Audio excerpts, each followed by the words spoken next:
श्री रामकृष्ण भक्त मालिका। श्री रामकृष्ण भक्त उपेंद्रनाथ मुखोपाध्याय का आद्योपांत जीवन परिचय। जय ठाकुर, जय मां। श्रीयुत उपेंद्रनाथ मुखोपाध्याय ने कलकत्ते के अहिरी टोला की तत्कालीन 31 नंबर नीमू गोस्वामी लेन में स्थित अपने मामा के घर 28 फरवरी 1868 ईस्वी फाल्गुन पंचमी शुक्रवार को जन्म लिया था। उनके पिता पूर्णचंद्र मुखोपाध्याय का पैतृक मकान हुगली जिले के बलागढ़ नामक स्थान में था, परंतु कुलीन ब्राह्मण होने के नाते वे अपने मामा के यहाँ चाकदह में ही निवास करते थे। उन दिनों कुलीन ब्राह्मण कई विवाह करते थे और उनकी अधिकांश पत्नियों का जीवन मायके में ही बीतता था। उपेंद्र की माता जी का भी ससुराल में रहना नहीं हुआ था। उपेंद्र नाथ के मामा का नाम था जगबंधु बंध्योपाध्याय। ये निसंतान थे और भांजे का पुत्रवत पालन करते थे। वे राधा बाजार में एक घड़ी की दुकान में काम करते थे। उनकी आर्थिक अवस्था अच्छी नहीं थी। उपेंद्र नाथ ने यदु पंडित की पाठशाला में कथामाला तक पढ़ने के बाद अध्ययन से नाता तोड़ लिया। इस पर मामा ने उन्हें डांटते हुए कोई काम ढूंढ लेने को कहा। एक दिन घूमने के बाद ही उन्हें एक दवाखाने में नौकरी मिल गई। काम था दवाइयों की शीशी बोतलें धोना, उन पर लेबल लगाना आदि। कुछ दिन तक कार्य करने के पश्चात जब उपेंद्र नाथ को पता चला कि डॉक्टर का चरित्र ठीक नहीं है, तो उन्होंने नौकरी छोड़ दी। तदुपरांत पुनः घूम फिरकर उन्होंने बटतला अपर चितपुर रोड में वृंदावन बसाक की पुस्तकों की दुकान में 5 रुपए वेतन पर काम जुटा लिया। यहां पर उनका काम था दुकान में झाड़ू लगाना, पुस्तकें सजाना तथा बेचना। कुछ समय बाद जब मालिक ने व्यापार बंद करके दुकान बेच देना चाहा, तो उपेंद्रनाथ उसे खरीदने को प्रस्तुत हुए। दुकान की कीमत सिर्फ 75 रुपए थी, पर मामा उसे देने को राजी नहीं हुए। अतः उन्होंने मामी से सहायता लेकर वह दुकान ले ली। 2-3 महीने में ही उन्होंने ये उधार लिए हुए पैसे वापस कर दिए। उन दिनों 1-2 पैसे कीमत की छोटी छोटी किताबें निकलती थी, जिनमें विविध प्रकार की कविताएं रहा करती थी। उपेंद्र नाथ ने इस प्रकार की छोटी छोटी पुस्तिकाओं का संग्रह करके एक बड़ी पुस्तक छपवाई, जिसमें उन्हें काफी लाभ मिला।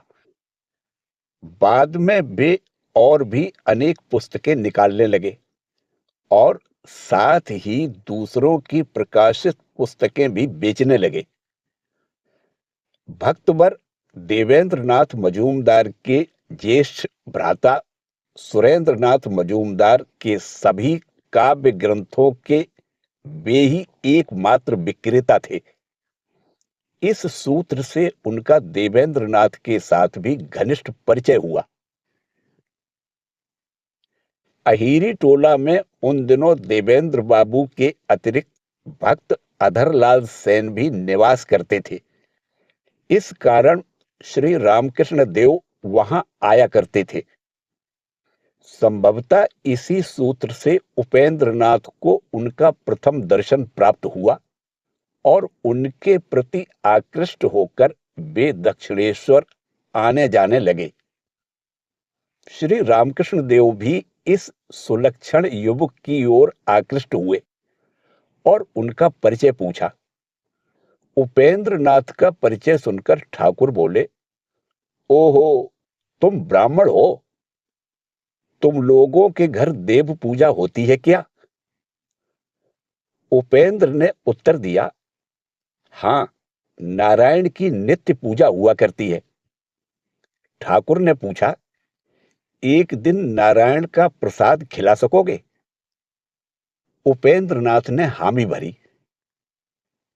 फिर वे मामा के घर लौटे, परंतु सोच में ही डूबे रहे कि मामी इस अनुरोध को ठीक ढंग से स्वीकार करेंगी या नहीं। काफी विचार के बाद उन्होंने जाकर मामी से कहा कि दक्षिणेश्वर के एक सत ब्राह्मण ने नारायण का प्रसाद मांगा है। ब्राह्मण की इच्छा के बारे में सुनने के बाद मामी आसानी से सहमत हो गई और उपेंद्र नाथ एक दिन प्रसाद लेकर दक्षिणेश्वर जा पहुंचे। उस समय नरेंद्र, राखाल आदि ठाकुर के कुछ युवा भक्त प्रसाद पाने को बैठे थे। उपेंद्र के हाथ में नारायण का प्रसाद देखकर ठाकुर ने आनंद पूर्वक उसमें से थोड़ा सा स्वयं ग्रहण किया और फिर सबकी पत्तल में परोस देने को कहा। इस घटना के पहले एक और घटना घटी थी। उपेंद्र की देखा देखी मोहल्ले के और लड़के भी दक्षिणेश्वर आने जाने लगे थे। इस पर उनके अभिभावकों ने उनके मामा जगबंधु बाबू से शिकायत की। फिर मामा उपेंद्र को कमरे में ही आबद्ध रखने का प्रयास करने लगे, पर मामी की सहायता से प्रसाद लेकर दक्षिणेश्वर जाने के बाद से यह बाधा दूर हो गई। मामी ने एक और दिन अपनी ओर से ठाकुर के लिए प्रसाद भेजा। वे बहुत अच्छा भोजन पकाती थी। उपेंद्र नाथ के मन में यह दुख था कि वे अन्य भक्तों के समान ठाकुर को कुछ दे नहीं पाते थे। यह जानकर ठाकुर ने उन्हें 2 पैसे की जलेबी लाने को कहा था। इसी कारण बाद में उपेंद्र नाथ के घर ठाकुर के उत्सव में जलेबी का भोग दिया जाता था। उपेंद्र नाथ की पत्नी श्रीमती भवतारिणी देवी से पता चला है कि उपेंद्र पहले विवाह करने को राजी नहीं थे। बाद में उन्होंने ठाकुर की अनुमति पाकर विवाह किया। लड़की ठाकुर के परिचित परिवार की थी। उसका पहला नाम सुनकर ठाकुर को पसंद नहीं आया था, अतः वे बोले, यह नाम ठीक नहीं है, एक अच्छा नाम क्यों नहीं रखते? घर के लोगों ने ठाकुर को ही लड़की का नाम रखने के लिए कहा। तब उन्होंने कहा, इसका नाम भवतारिणी रहे। तब से वे इसी नाम से परिचित हुई। भवतारिणी देवी का रंग काला था, इसलिए स्वामी जी ने इस विवाह में आपत्ति की थी। भवतारिणी यह बात भूली नहीं, इसीलिए एक बार जब स्वामी जी उनके घर आए तो वे उन्हें सुपारी तक देने को राजी नहीं हुई। इस पर स्वामी जी ने कहा, जब उपेंद्र देवता के गले में झूल ही चुकी हो तो फिर सुपारी ही क्यों? तुम्हारे हाथ का भोजन भी मुझे खाना होगा। इसके बाद उनकी नाराजगी दूर हो गई। धीरे धीरे उपेंद्रनाथ भक्तों के बीच सुपरिचित हो गए तथा ठाकुर के साथ विभिन्न भक्तों के घर जाने एवं उत्सव आदि में भाग लेने लगे। इसी प्रकार एक दिन 6 अप्रैल 1885 ईस्वी को जब देवेंद्रनाथ मजूमदार के घर ठाकुर का शुभागमन हुआ तो उपेंद्रनाथ वहां उपस्थित थे। तथा अक्षय कुमार सेन के साथ उन्हें भी ठाकुर की चरण सेवा का सौभाग्य प्राप्त हुआ था।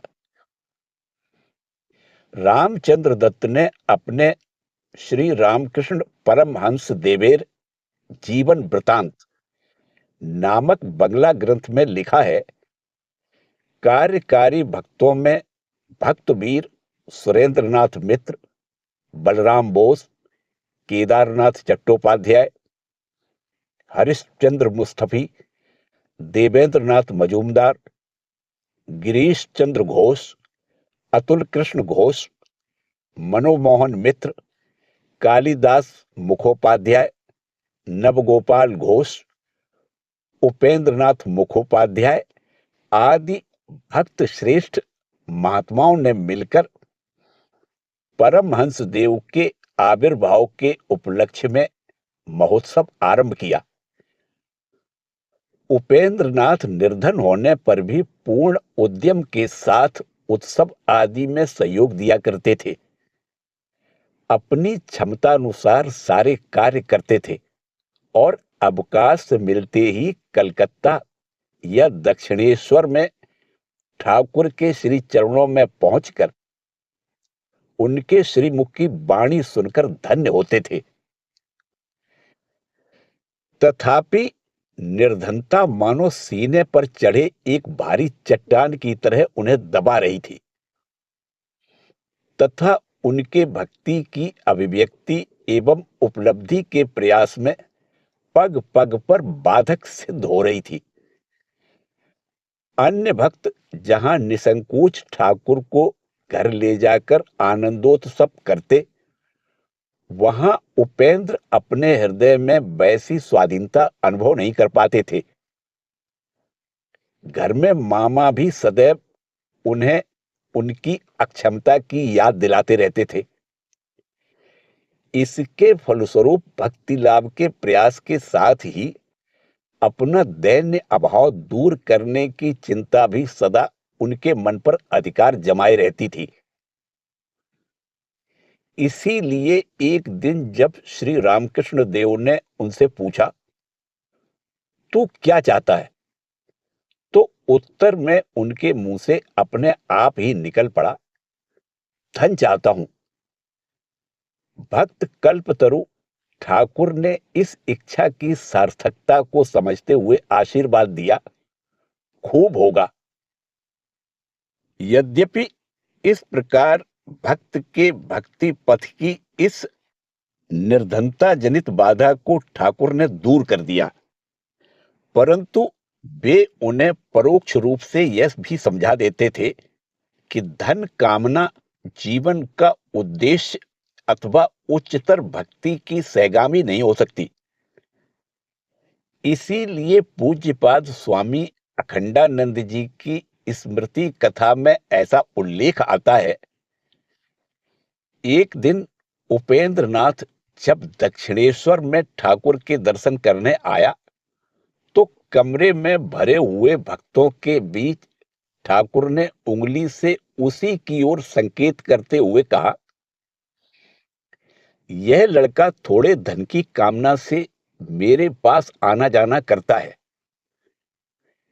श्रीयुत हेमेंद्र प्रसाद घोष ने एक अन्य घटना का उल्लेख करते हुए लिखा है, भक्तों के जमाव के बीच एक दिन किसी भक्त ने निर्धन उपेंद्रनाथ को दिखाते हुए परमहंस देव से कहा था, आपने तो उपेन के लिए कुछ भी नहीं किया। इस पर ठाकुर हंसते हुए बोले, वह तो कुछ मांगता नहीं, उसकी इच्छा है कि उसका छोटा दरवाजा बड़ा हो जाए, सो हो जाएगा। ठाकुर की यह शुभकामना किस प्रकार कार्य रूप में परिणत हुई थी, इसे हम बाद में देखेंगे, परंतु आप लोग यहां यदि यह समझ बैठे कि उपेंद्रनाथ केवल अर्थार्थी ही थे, तो यह उनके प्रति अन्याय होगा। ठाकुर के साथ उनके मिलन तथा परवर्ती काल की घटनाओं पर विचार करने से हमें तो ऐसा प्रतीत होता है कि उनमें अर्थ कामना के साथ ही यथार्थ भक्ति भी पर्याप्त थी। ठाकुर के शरीर त्याग का समाचार पाकर उपेंद्रनाथ भी काशीपुर शमशान में आए थे। चिताग्नि के बुझ जाने पर भक्तगण जब एक एक करके घाट में स्नान करने जा रहे थे, तो उपेंद्रनाथ के पैर में एक विषैले सर्प ने काट लिया।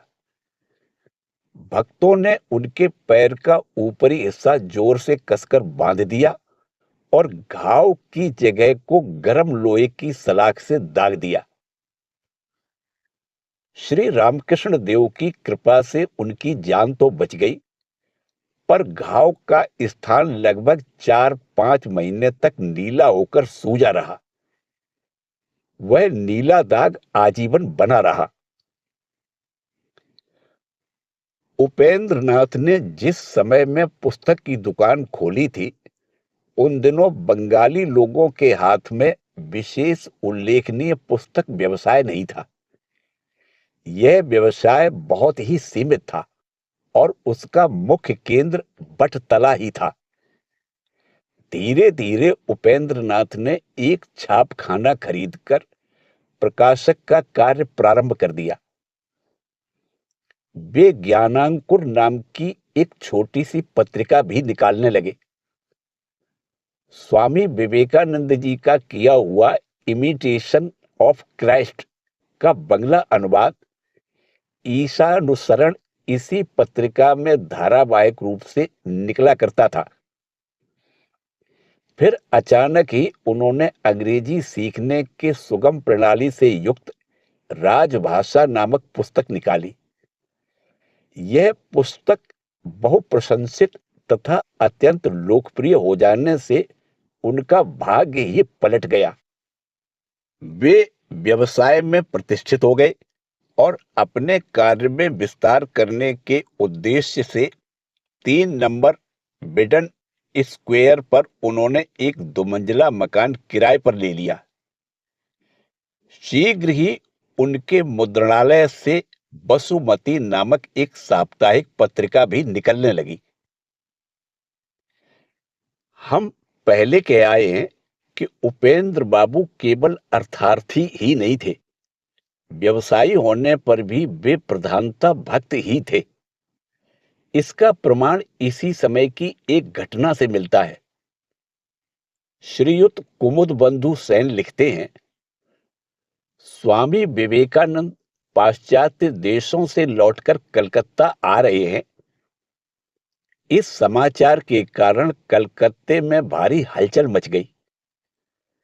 कलकत्ते की स्वागत समिति ने स्वामी जी को विशेष ट्रेन में बैठाकर खिदिरपुर से सियालदा लाने की व्यवस्था की।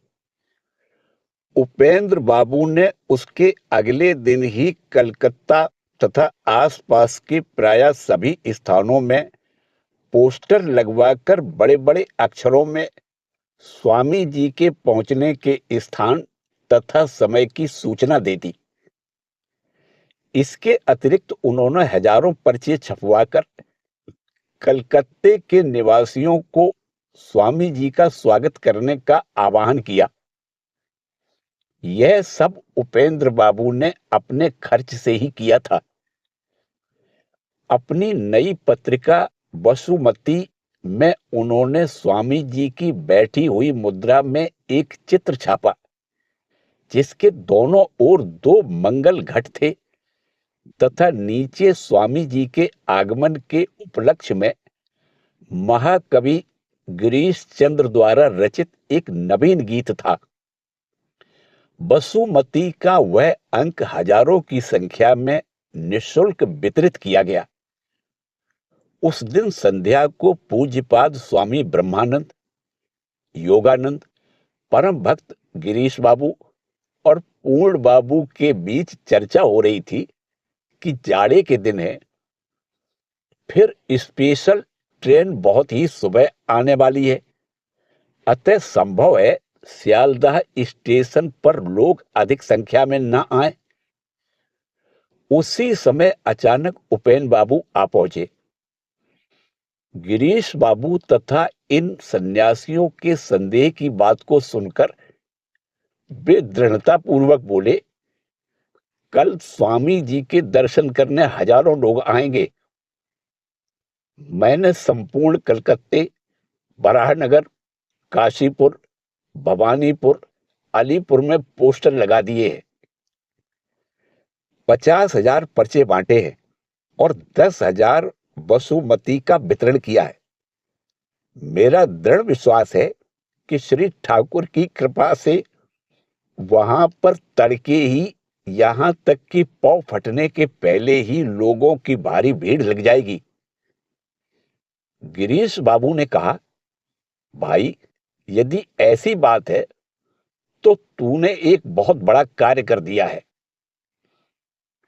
उस दिन की बैठक में उपेन बाबू की बात सुनकर अनेक लोग आश्वस्त तथा आनंदित हुए, क्योंकि स्वागत समिति की ओर से विज्ञापन की कुछ विशेष व्यवस्था नहीं की गई थी। वे समाचार पत्र में केवल स्वामी जी के आगमन का समाचार छपाकर निश्चिंत बैठे थे।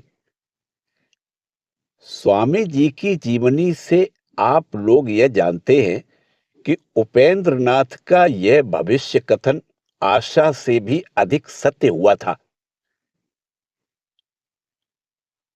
शीघ्र ही उपेंद्र नाथ पर भाग्य लक्ष्मी की कृपा दृष्टि पड़ी और उनके व्यावसायिक क्षेत्र में उन्नति होने लगी। उन्होंने ग्रे स्ट्रीट पर एक बड़ा सा मकान किराए पर लिया और प्रेस आदि वहीं पर ले गए। वसुमती की ग्राहक संख्या में वृद्धि होने से छाप खाने का भी विस्तार करना पड़ा तथा संपादक के रूप में विख्यात साहित्यकारों की नियुक्ति हुई। भिन्न भिन्न समय पर 5 कौड़ी बंद्योपाध्याय, जलधर सेन, सुरेश समाजपति ने वसुमती के संपादक के रूप में कार्य किया। इसी प्रकार पुस्तक प्रकाशन विभाग का भी विस्तार होता गया। वसुमती साहित्य मंदिर से काली प्रसन्न सिंह का महाभारत तथा माइकेल मधुसूदन दत्त, बंकिम चंद्र, टेकचंद्र, गिरीश चंद्र, रंगलाल, दीनबंधु हेमचंद्र और नवीन चंद्र की ग्रंथावलियों के अत्यंत सुलभ संस्करण तथा संजीव चंद्र एवं रविंद्रनाथ की रचनाएं प्रकाशित होकर अनेक निर्धन साहित्य प्रेमियों के घर की शोभा बढ़ाने लगी।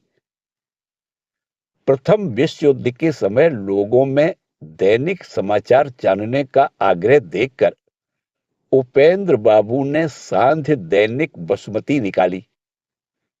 युद्ध समाचार पर आधारित इस समाचार पत्र को लोग वसुमती टेलीग्राफ कहा करते थे। प्रारंभ में उसमें ऐसे समाचार ही अधिक छपते थे। बाद में वह एक पूर्णांग समाचार पत्र बन गया। उपेंद्र बाबू के व्यवसाय में श्री वृद्धि होते देखकर स्वामी जी बड़े ही आह्लादित हुए थे और उन्होंने कहा था, उपेन में व्यावसायिक बुद्धि खूब है। धनोपार्जन की क्षमता में वृद्धि होने पर भी उपेंद्र नाथ की धर्म स्पृहा में थोड़ी भी कमी नहीं आई थी। उसमें निरंतर वृद्धि ही हो रही थी। उनके अनुरोध पर स्वामी जी ने वसुमती के शिरोभूषण स्वरूप आदर्श वाक्य के रूप में सन्यासियों का अभिवादन मंत्र नमो नारायणाय का चयन किया था और उपेन बाबू ने उसका आदर पूर्वक स्वीकार किया था। यह पत्रिका सदैव श्री ठाकुर एवं स्वामी जी के संदेश के प्रचार में लगी रहती थी। उन दिनों वसुमती और इंडियन मिरर इस कार्य में अग्रणी थे। उपेन बाबू ने स्वामी शिष्य संवाद के लेखक शरद चंद्र चक्रवर्ती तथा एक अन्य सज्जन को स्वामी जी के व्याख्यानों का सार संक्षेप लिख भेजने को कहा था। यह सब उनके समाचार पत्र में सादर प्रकाशित हुआ करता था। वे अपने अहिरी टोला के मकान में वे प्रतिवर्ष नवंबर में जो श्री रामकृष्ण उत्सव किया करते थे, वह धीरे धीरे पूरे दिन के कार्यक्रम में परिणत हुआ। उस दिन कीर्तन, भजन, भक्त समागम तथा प्रसाद वितरण आदि से उनका सारा मकान आनंद से मुखरित हो उठता था। मकान के भीतर एक छोटे से प्रांगण में श्री ठाकुर का चित्र गुलाब, कमल आदि विविध पुष्पों तथा मालाओं से सजाया जाता था और चित्र के समक्ष मठ के साधुओं के लिए अलग आसनों की व्यवस्था की जाती थी। निवास स्थान तथा व्यवसाय के स्थानांतरित होकर बहु बाजार मोहल्ले में आ जाने पर भी वे अपने कर्मचारियों के साथ विशेष महासमारोह के साथ यह उत्सव मनाया करते थे। साधु तथा भक्तों की सेवा में उपेंद्र बाबू का अत्यंत अनुराग था। स्वामी अखंडानंद जी ने अपनी स्मृति कथा में लिखा है, ठाकुर के तिरोभाव के कुछ ही काल बाद स्वामी जी के साथ हम कुछ गुरु भाई जब किसी दिन काकुड़गाछी तक जाकर रात को लगभग 8 बजे भूखे प्यासे उपेंद्र की उस छोटी सी दुकान में पहुंचते, तो उपेंद्र तुरंत एक टोकरी भर तरह तरह के खाद्य पदार्थ तथा दोने भर पान खिलाकर हमें तरोताजा कर देता था। बिडन स्क्वायर के किनारे तांगे का अड्डा था। कोचवान लोग बराहनगर, काशीपुर 4 पैसे कहकर हांक लगाते थे। किराया चुकाकर उपेंद्र हम लोगों को किसी गाड़ी में बैठा देता। इस प्रकार कितनी बार उसने हम लोगों को खिला पिलाकर बराहनगर की गाड़ी में बैठाया है, यह कहा नहीं जा सकता। ज्ञानानंद अवधूत अर्थात नित्य गोपाल उन दिनों रामदादा के घर रहा करते थे। वे प्रतिदिन शाम को उपेंद्र की दुकान में आकर भीतर की अंधेरी कोठरी में बैठे रहते थे। वहां वे जलपान करते और थोड़ी रात हो जाने पर चले जाते। स्वामी अद्भुतानंद जी उपेंद्र बाबू से बहुत सहायता पाते थे। वे कई बार वसुमती कार्यालय में निवास करते थे। सच कहा जाए तो वसुमती साहित्य मंदिर केवल साहित्य प्रेमियों के ही मिलन का स्थान नहीं था। श्री रामकृष्ण देव के अनुरागी भी वहां सदा ही दिखाई पड़ते थे। वह स्थान स्वामी विवेकानंद आदि सन्यासियों की चरण धूलि पाकर धन्य हुआ था। फिर श्री रामकृष्ण देव के अनेक निर्धन भक्त भी वहां विविध प्रकार से उपकृत हुआ करते थे। इसीलिए वसुमती के एक प्रिंटर राधिका प्रसाद ने एक बार कहा था, यह वसुमती कार्यालय नहीं, रामकृष्ण का सदा व्रत है। इस श्री रामकृष्णानुराग के साथ ही उपेन बाबू की उदारता विशेष उल्लेखनीय है। निर्धन की संतान होने पर भी आचार व्यवहार तथा खर्च आदि के विषय में उनमें अनुदारता की जगह सहृदयता ही व्यक्त होती थी। उनके सुयोग्य पुत्र सतीश चंद्र मुखोपाध्याय द्वारा सचित्र मासिक वसुमती प्रकाशित होने के पहले ही उपेंद्र नाथ ने 1889 ईस्वी के श्रावण मास में साहित्य कल्प ध्रुव नामक एक मासिक पत्रिका प्रकाशित की। अगले वर्ष उन्होंने उसका नाम बदलकर समाज कर दिया। और उसका संपूर्ण स्वत्व उसके व्यवस्थापक सुरेश चंद्र समाजपति को प्रदान कर दिया। बसुमती के कर्मचारी भी संकट के समय उनकी सहायता पाते थे। एक बार सरकारी सुधार गृह के 2 बालकों को काम सीखने के लिए बसुमती साहित्य मंदिर में भेजा गया। उनमें से एक ने कुछ पुस्तकों की चोरी की। वह रंगे हाथ पकड़ा गया, परंतु दयालु उपेंद्रनाथ ने पुलिस न्यायालय में जाकर कहा कि ये पुस्तकें उन्होंने बालक को उपहार रूप में दी हैं। हार कर न्यायाधीश ने उसे रिहा कर दिया। एक दिन दफ्तर में पहुंचकर उन्होंने देखा कि कुछ लोग एक युवक को घेर कर खड़े हैं। उसने प्रेस की टाइपो की चोरी की थी। उसे ले जाने को निकट ही पुलिस भी खड़ी थी। उपेंद्रनाथ ने पुलिस को बताया कि यह मैंने इस युवक को दान में दिया है। पुलिस के चले जाने पर उन्होंने अपराधी से कहा, भाई तुम चले जाओ, फिर कभी ऐसा कार्य मत करना।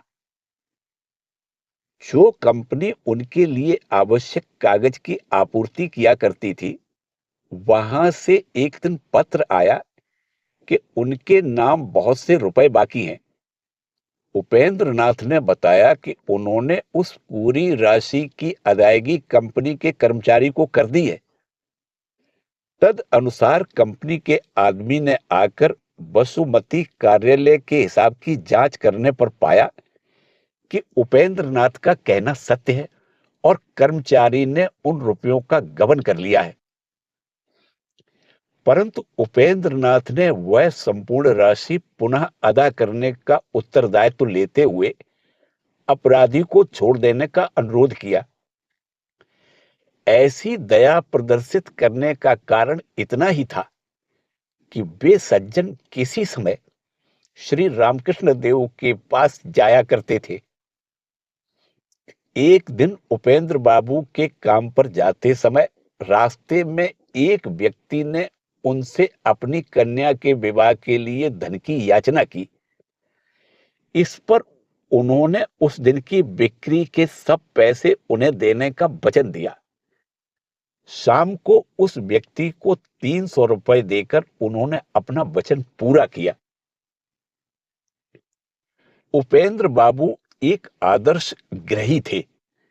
वे स्वयं ईमानदारी से धन कमाते और अन्य लोगों को भी ऐसी ही प्रेरणा देते थे। सुरेश समाजपति ने साहित्य में लिखा है, बसुमती के संस्थापक से लेकर उसके निम्नतम सेवक तक प्रायः सभी रामकृष्ण भक्त थे। यह साधु वृत्ति उनके परिवार में भी संक्रमित हो गई थी। इसीलिए उनके सुयोग्य पुत्र सतीश चंद्र के मन में एक बार संन्यास लेने की भी इच्छा उदित हुई थी, परंतु मठ के प्रबंधक गण ने उन्हें समझा बुझाकर घर वापस भेज दिया।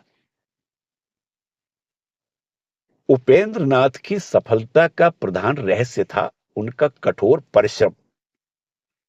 बसुमती कार्यालय का सारा कार्य वे पूर्ण मनोयोग के साथ देखा करते थे। यह कार्य उन्होंने दीर्घ काल तक लगातार किया। प्रतिदिन ठीक समय पर वे अपने अहिरी टोला के मकान में आ पहुंचते और पूरा दिन कार्यालय में बिताकर संध्या के बाद घर लौटते थे। ग्रे स्ट्रीट के भवन में स्थानांतरित होकर वर्तमान विपिन बिहारी गांगुली स्ट्रीट के भवन में जाने के बाद बसुमती मुद्रालय तथा बसुमती साहित्य मंदिर ने एक विशाल आकार धारण किया। साहित्य प्रचार के क्षेत्र में उपेंद्रनाथ शीघ्र ही बंगवासी के योगेंद्रनाथ तथा हितवादी के काव्य विशारद के समकक्ष बन गए। इस नवीन भवन के साथ बंगाल की 2 अन्य पुरानी संस्थाओं की स्मृति भी जुड़ी हुई है। 1854 ईस्वी में इसी भवन में कलकत्ता इंडस्ट्रियल आर्ट स्कूल की स्थापना हुई थी और बाद में इसी में श्री अरविंद का नेशनल कॉलेज आरंभ हुआ था। उपेंद्र नाथ पूर्ण आंतरिकता के साथ विश्वास करते थे कि उनकी इन सारी सफलताओं के मूल में श्री रामकृष्ण देव का अमोघ आशीर्वाद ही था और साथ ही उनका यह विश्वास भी था कि श्री गुरुदेव उन्हें विपरीत मार्ग पर कभी चलने नहीं देंगे। इसके फलस्वरूप उपेंद्र बाबू का संपूर्ण जीवन ही गुरु निष्ठा जनित शक्ति का एक उत्कृष्ट उदाहरण बन गया है।